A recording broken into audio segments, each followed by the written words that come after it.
Hello everyone! Today we will be reading two chapters of the book Stuck With You, written by Ali Hazelwood. I put the text on the screen so you can read it too. I hope you enjoy it. Chapter 1 Present. My world comes to an end at 10:43 on a Friday night, when the elevator lurches to a stop between the 8th and 7th floor of the building that houses the engineering firm where I work. The ceiling lights flicker, then go off completely.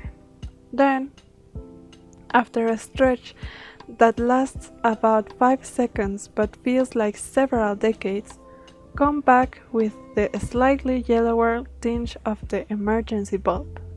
Crap. Fun fact: this is actually the second time my world came to an end tonight. The first was less than a minute ago, when the elevator I'm riding stopped on the 13th floor and Eric Nowak, the last person I ever wanted to see, appeared in all his blonde, massive Viking-like glory. He started me for what felt like too long, took a step inside, and then started me some more, while I avidly inspected the tips of my shoes. Recap. It's a slightly complicated situation. I work in New York City, and my company, Green Frame, rents a small office on the 18th floor of a Manhattan building. Very small. It has to be very small, because we're a baby firm. Still establishing ourselves in a pretty cutthroat market, and we don't always make a ton of money. I guess that's what happens when you value things like sustainability, environmental protection, economic viability, and efficiency, renewability rather than depletion, minimization of exposure to potential hazards such as toxic materials, and, well, I won't bore you with the Wikipedia entry on green engineering. Suffice it to say, my boss, Gianna, who coincidentally is the only other engineer working full-time at the firm, founded Greenframe with the aim of creating great structures that actually make sense within their environment, and is delightfully, crunchily hardcore about it. Unfortunately, that doesn't always pay very well, or at all. So, yeah, like I said, a slightly complicated situation, especially when compared with more traditional engineering companies that don't focus as much on conservation and pollution control, like Pro BLD, the giant firm where Eric Nowak works, the one that takes up the whole 13th floor and the 12th, and maybe the 11th too. I lost track. So when the elevator began to slow down around the 14th floor, I felt a surge of apprehension, which I naively discarded as mere paranoia. You have nothing to worry about, Sadie, I told myself. Proby LD has tons of offices. They're always expanding, orchestrating mergers, and eating up smaller firms, like the Blob. They are truly the corrosive alien amoeboidal entity of the business, which translates to hundreds of people working for them, which in turn means that anyone out of those hundreds of people could be calling the elevator. Anyone. There's no way it's Eric Nowak. Yeah, no. It was Eric Nowak, alright. With his massive, colossal presence, Eric Nowak, who spent the entirety of our 5-floor ride staring at me with those ruthless, icy blue eyes of his. Eric Nowak, who's currently looking up at the emergency light with a slight frown. "The power's out," he says, an obvious statement with that stupidly deep voice of his. It hasn't changed one bit since the last time we talked, nor since that string of messages he left on my phone before I blocked his number. The ones that I never bothered answering, but also I couldn't quite bring myself to delete. The ones I couldn't not stop myself from listening to over and over and over. It's still a stupid voice, stupid and insidious, rich and precise, and clipped and low, with acoustic properties all its own.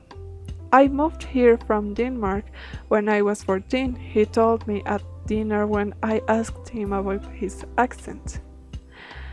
Slight, hard to detect, but definitely there. My younger brother got rid of it, but I never managed. His face was stern as usual, but I could see his mouth soften, a slight uptick on the corner that felt like a smile. As you can imagine, there was lots of teasing growing up.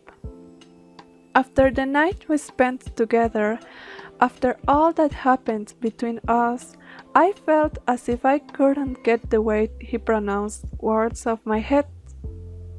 For days, I constantly screamed, turning around because I thought I'd hear him somewhere in my proximity. Thought that maybe he was nearby, even though I was judging at the park, alone in the office, in line at the grocery store. It just stuck to me, coated the shell of my ears and the inside of my Sadie. Eric's infamous voice cuts through my thoughts. It has that tone, the one of someone who's repeating himself, and maybe not just for the first time.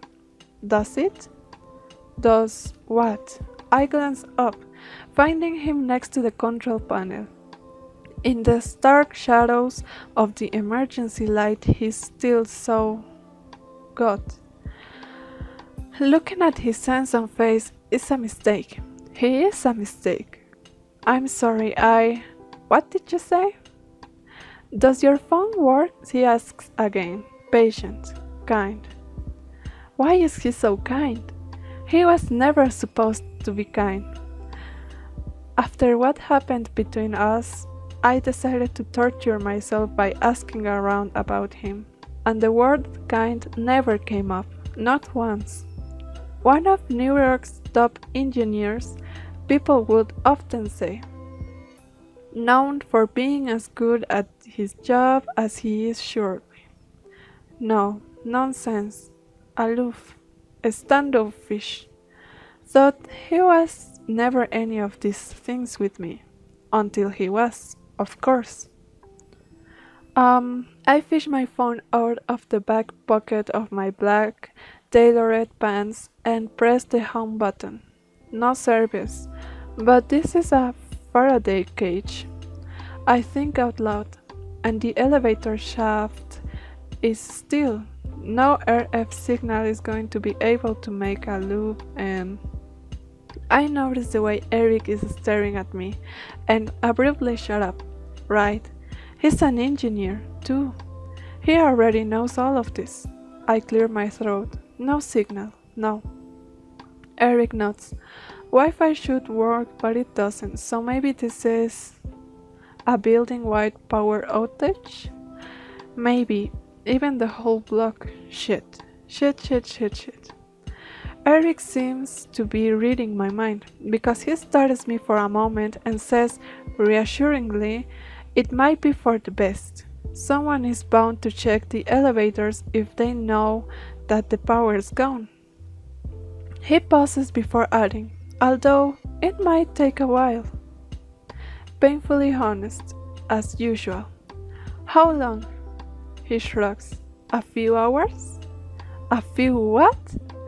A few hours? In an elevator that is smaller than my already minuscule bathroom? with Eric Nowak, the broadest of Scandinavian mountains? Eric Nowak, the man who No, no way. There must be something we can do, I say, trying to sound collected.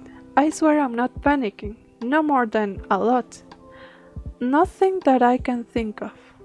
But what do we do now then? I ask, hating how whiny my voice is. Eric, let's his messenger bag drop to the floor without thump. He leans against the wall opposite mine, which should theoretically give me some room to breathe, even though for some physics-defying reasons he still feels too close. I watch him slide his phone in the front pocket of his jeans and cross his arms on his chest. His eyes are cold, unreadable, but there is a faint gleam in them, and that has a shiver running down my spine. Now, he says, gaze locked with mine. We wait.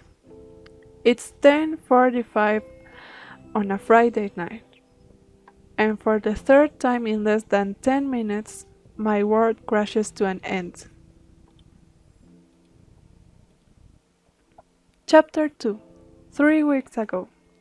There are worse things in the world. There are, without a single doubt, giant heaps of worse things in the world. Wet socks, PMS, the Star Wars prequels, oatmeal raisin cookies that masquerade as chocolate chip, slow Wi-Fi, climate change, and income inequality, dandruff, traffic, the finale of Game of Thrones, tarantulas, food-scented soap, people who hate soccer, daylight saving time, when it moves 1 hour ahead, not behind, toxic masculinity, the unjustly short lifespan of guinea pigs, all of this, just to name a small handful, are truly terrible, dreadful, horrific things, because such is the way of the universe.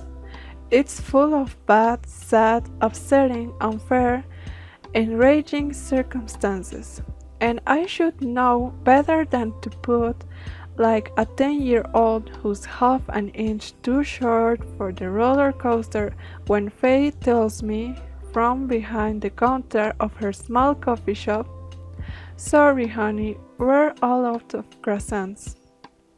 To be clear, I don't even want a croissant, which I know sounds weird. Everybody should always want a croissant. It's a law of physics, like the Fermi paradox of Einstein's field equation. But the truth is, I would gladly do without this specific croissant. If this were a regular Tuesday morning, unfortunately today is beach day, which means that I'm meeting with potential future green flame clients, I talk to them, tell them the hundreds of little things I can do to help them manage large-scale sustainable building projects, and hope they'll decide to hire us. It's what I've been doing for about 8 months, ever since I finished my PhD. I try to bring in new clients. I try to keep the ones we already have.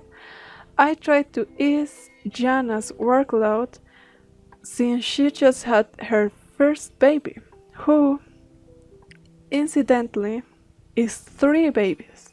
Apparently, triplets do happen, and they're adorable. But they also wake one another up in the middle of the night, in a never-ending spiral of sleeplessness and exhaustion. Who would have thought? But back to the clients, Green Frame has been venturing dangerously close to not quite in the black territory, and today's pitch meeting is critical to keep the red at bay. Enter the croissants, and that other little problem I happen to have, I am a little superstitious. Just a tad. Just a little stitious. I have developed a complex system of rituals and apothropaic gestures that need to be performed to ensure that my pitch meetings will go as planned. I have more years of science education than anyone ever needed, and should probably know better than to believe that the color of my socks is in any way predictive of my professional success.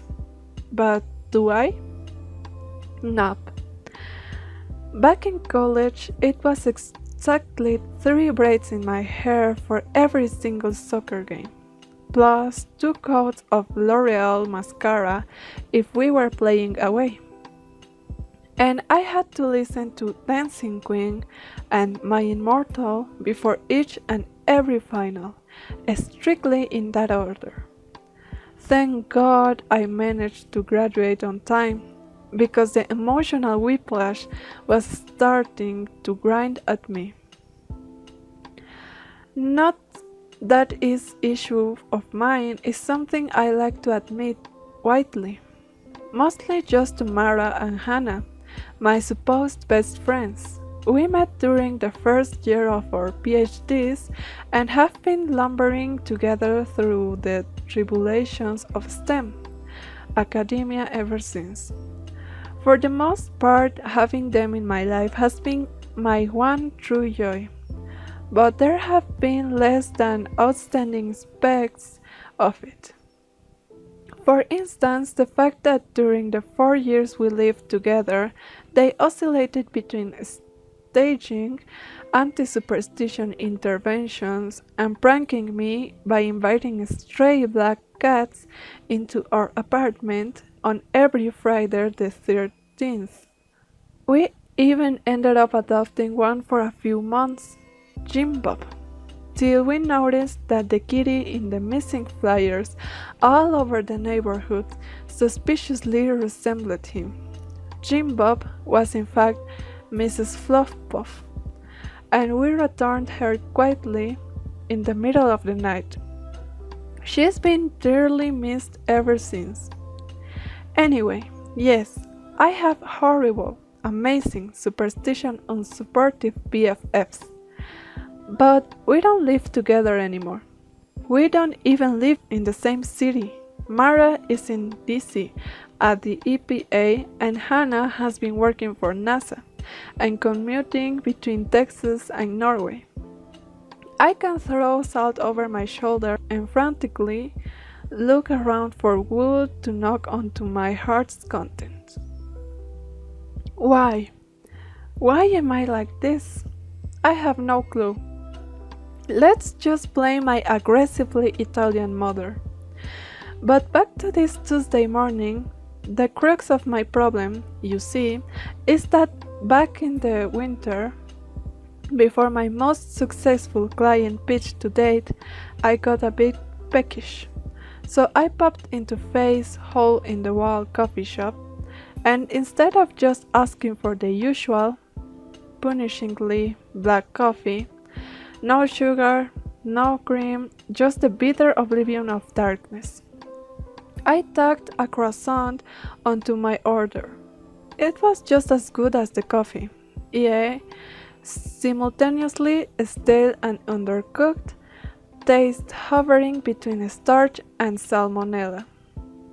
And, to my eternal dismay, was promptly followed by me banging the most lucrative contract Green Frame had seen in its young history.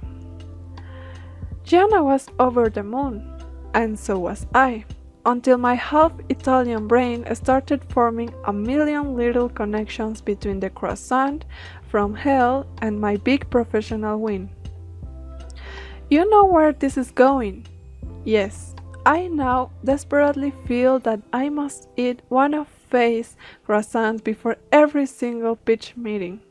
Otherwise, the unthinkable will happen. I know. I have no idea how to react to her kind, but definitive, sorry honey, we're all out of croissants. Did I say that there are worse things in the world? I lied. This is a disaster. My career is over. Are those sirens in the distance? I see. I bite into my lower lip, order it to unput itself, and force myself to smile. After all, it's not Faye's fault if my mom drilled into my baby neurons that walking under the stairs is a surefire way to a lifetime of despair. I go to therapy for that, or I will, at some point. Are you, making more? She looks at the display case. I've got muffins left. Blueberry, lemon glaze. Oh, that actually sounds good, but no croissants though. And I can make you a bagel, cinnamon, blueberry, plain. Is that a no on the croissants? Faye cocks her head with a pleased expression. You really like my croissants, don't you? Do I? They're so, I clutched the strap of my fake leather messenger bag. Unique. Well, unfortunately, I just gave the last one to Eric over there. Faye points to her left, towards the very end of the counter. But I barely glanced at Eric over there.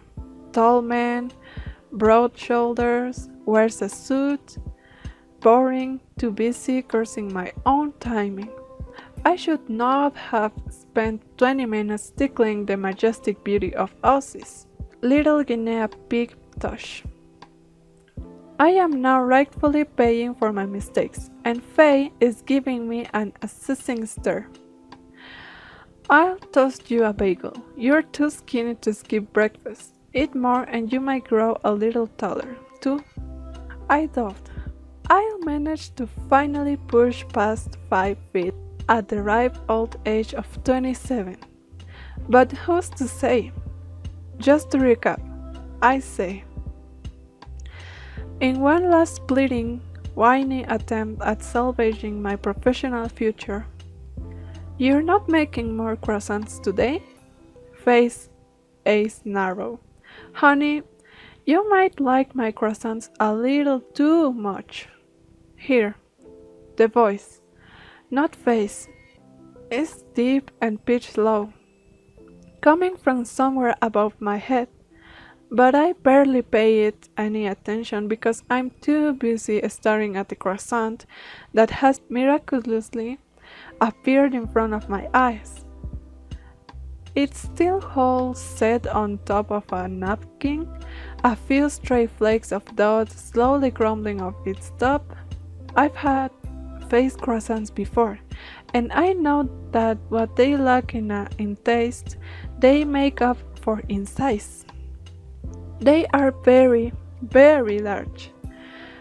Even when delivered by a very, very large hand, I blink at it for several seconds, wondering if this is a superstition-induced mirage. Then I slowly turn around to look at the man who deposited the croissant on the counter. He's already gone, half out of the door, and all I get is a brief impression of broad shoulders and light hair. What? I blink at Faye, pointing at the man. What? I guess Eric decided you should have the last croissant. Why? She shrugs. Wouldn't look a gift croissant in the mouth if I were you. Gift croissant. I shrug myself out of my stupor, toss a $5 bill in the tip jar, and run out of the cafe. Hey, I call. The man is about 20 steps ahead of me. Well, 20 steps with my tiny legs. Might be less than 5 without his own. Hey, could you wait a... He doesn't stop, so I clutch my croissant and hurry after him. I channel my best former soccer scholarship kid self and dodge a lady walking her dog, then her dog, then two teenagers making out on the sidewalk. I catch up right around the corner when I come to a halt in front of him. Hey, I grin up. and up and up and up. He's taller than I calculated, and I'm more winded than I'd like. I need to work out more. Thank you so much. You really didn't have to. I fall silent for no real reason, other than because of how striking he looks. He's just so Scandinavian, maybe? Viking-like, Norse, like his ancestors frolicked below the aurora borealis on their way to founding IKEA. He is as big as a yeti, with clear blue eyes and short, pale blonde hair. And I would bet my gift croissant that his name contains one of those cool Nordic letters. The A and the E smushed together, that weird O slashed through the middle, the big B that's actually two S's attached on top of each other, something that requires a lot of HTML knowledge to be typed. It takes me by surprise, that's all. And for a moment, I'm not sure what to say and just stare up. The strong jaw, the deep-set eyes, the way the angular part of his face come together into something very, very handsome. Then I realize that he's staring back and instantly become self-conscious. I know exactly what he's seeing.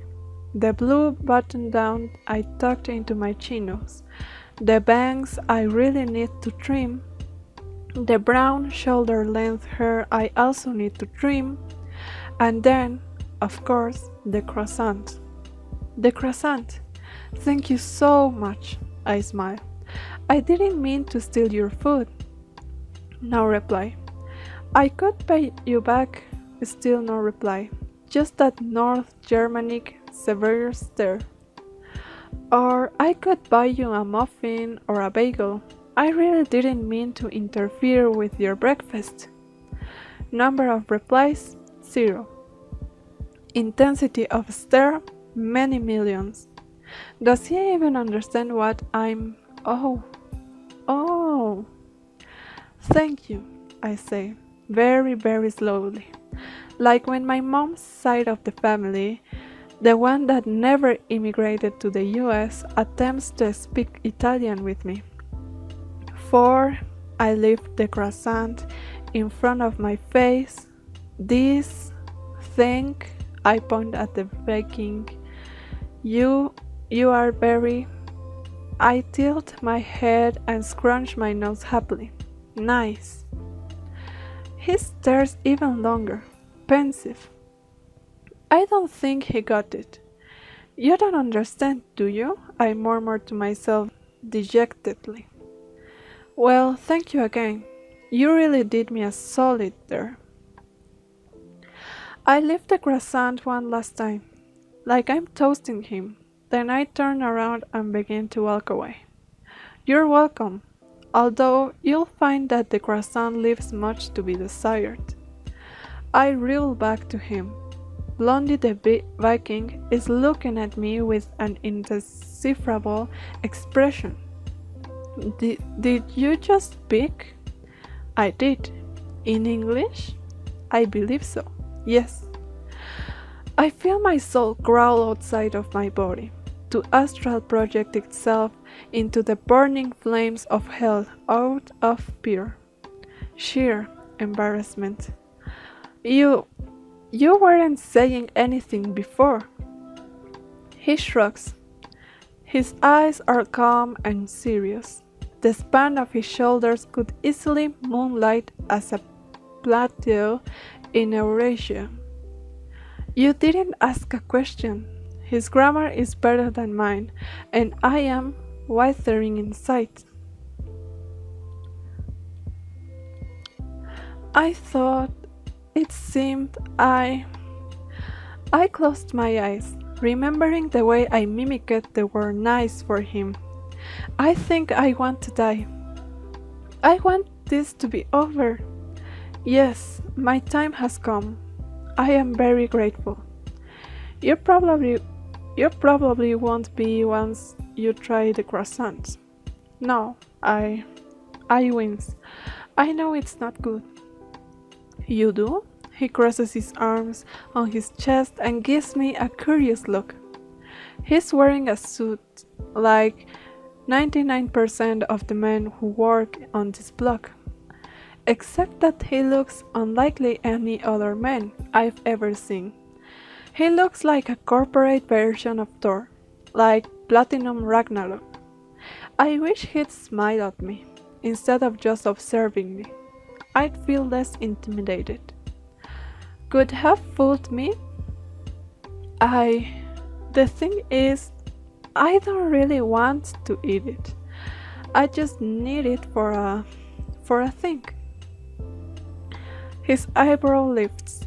A thing? It's a long story. I scratch my nose. Kind of embarrassing, actually. I see. He presses his lips together and nods thoughtfully. More or less embarrassing that you assuming I don't speak English? The swift and violent death I was talking about earlier, I need it now. I am so sorry about that. I really didn't. Watch out. I look around to see what he means right as some guy almost runs me over with his skateboard. It's a close call. Between the precious croissant I clearly feel ambivalent about and my back.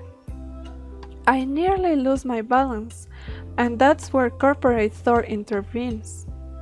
He moves way quicker than anyone his size should be able to and slides between me and a skateboard guy, strengthening me with a hand around my biceps. I glance up at him, nearly out of breath. He's as towering as a Greenlandic mountain range, pressing me a bit against the window of the corner barbershop. And I think he's saved my life, my professional life, of course, and now also my life. Oh shit. What even is this morning? I muttered to no one. You okay? Yeah, I'm clearly on a downward spiral of struggle and mortification. But he keeps his eyes and the angles of his handsome, aggressive, unusual face on me. His expression is grave, unsmiling. But for a fraction of a second, a thought runs through my head. He's amused. He finds me funny. It's a fleeting impression. It lingers a brief moment and dissolves the instant he lets go of my biceps. But I don't think I imagined it. I'm almost sure I didn't, because of what happens next. I think, he says, his voice more delicious than face croissant could ever hope to be, that I like to hear that long embarrassing story of yours.